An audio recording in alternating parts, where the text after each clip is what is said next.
What's up, everybody? Welcome back to the channel. Today we're going to be looking at a very fun game that we have coming up tomorrow.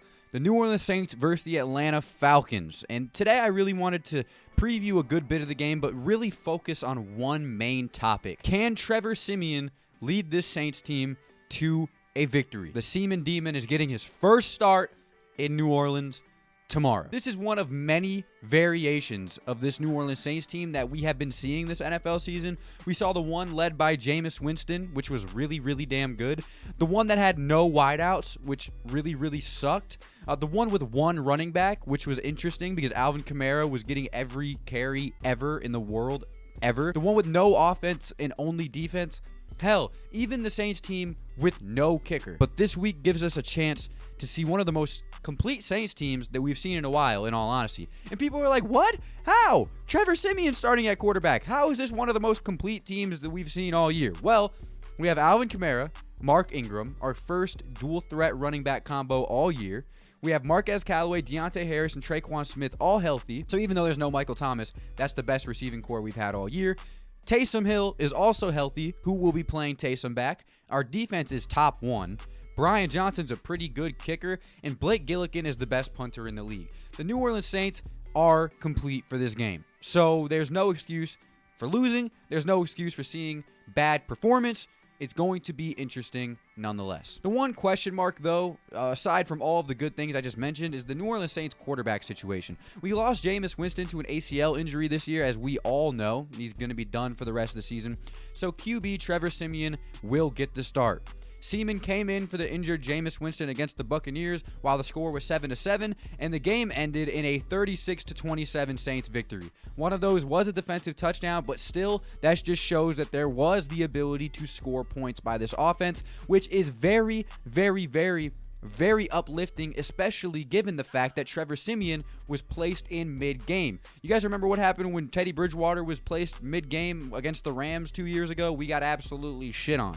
It's hard to put a backup quarterback in mid-game when they weren't a part of the game plan. Trevor Siemian looked really poised, really good. He had a 55.2% completion percentage, passed for 159 yards, and threw a touchdown pass as well. He did just enough for the New Orleans Saints to beat one of the best teams in the NFL, the Tampa Bay Buccaneers. That's a really big green flag. The Seaman Demon now gets a full game plan under his belt and the keys to the car.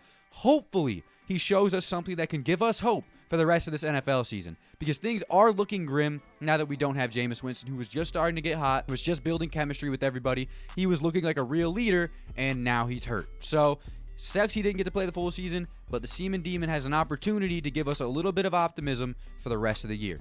The Falcons, on the other hand, are a team that are not really too good at doing anything, in 100% honesty. They're 21st in the league in points per game scored, with 21.1 points per game. Remember, Julio Jones is in Tennessee, and Calvin Ridley just announced he's going to be taking multiple weeks off due to mental health. Praying for him. Hopefully he gets better, but that's a really big hit to them. They have like no wide receivers outside of that. They're also 26th in the league in points per game allowed at 27.9 points per game allowed. That's so bad. Going against the Saints offense that, even though it's looked inconsistent, has been putting up 25.1 points per game, which is still 14th ranked in the league. This is a good introductory game for Trevor Siemian. Hopefully he's able to get things going against an Atlanta team that just looks weak in a lot of ways. So this is going to be a game that's 100% based on coaching. We've seen that Sean Payton has been a fantastic coach when it comes to not having Drew Brees. We're 13-3 without Drew Brees over the last few years, which is a very impressive thing, especially when you add quarterbacks like Taysom Hill starting football games. Taysom Hill. Aside from just that stuff, though, the New Orleans Saints and the Atlanta Falcons have a bittersweet rivalry that will never not be fun to watch. It really just won't be. Atlanta's one of my favorite games to watch. We get to see it twice a year, so it sucks that both of these teams are not at full strength. It would have been nice to see the Falcons with Calvin Ridley and the Saints with Jameis Winston and Michael Thomas, and just watching those star-studded matchups that we're used to. Marshawn Lattimore versus Julio Jones is a matchup in this game that's going to be missed. But yeah, neither of these teams are what they used to be. They're completely different in a whole lot of ways. I don't see the Saints dropping this game at home. If they're going to drop a game, I just don't see it being this one. I really don't. Sean Payton is going to put his pieces in the best place to win. Trevor Siemian looked like a viable option at quarterback last week, and if he can carry that into this game, it's looking good for the New Orleans Saints. They just need to rely on their run game and their amazing defense. I don't see the Falcons scoring more than 20 points here, and I don't see them winning this football game. I'm just, being honest. And you guys can say, you're jinxing the team all you want. I predicted us to beat a couple other teams, and we won, okay? So yeah, let me know down in the comment section below who you guys think is going to win this game. I'm going to have to go with the Saints. If I was a betting man, that's who I would put my money on, because they are so good at so many things that the Falcons just simply are not good at. But as you guys know, it's any given Sunday. Don't count the Falcons out just because they're the Falcons. It's still a rivalry. They're still going to play us twice as hard as they play everybody else, but I just don't think they're up to par as far as strength, as far as health, as far as just being complete. They don't have a lot of their pieces, and the Saints, if they want to be a Super Bowl contender, will win this game. If they drop this game, it will look just like the Giants game, a game they should have won that they didn't. So let's go ahead and not do some shit like that. That would be very, very, very bothersome.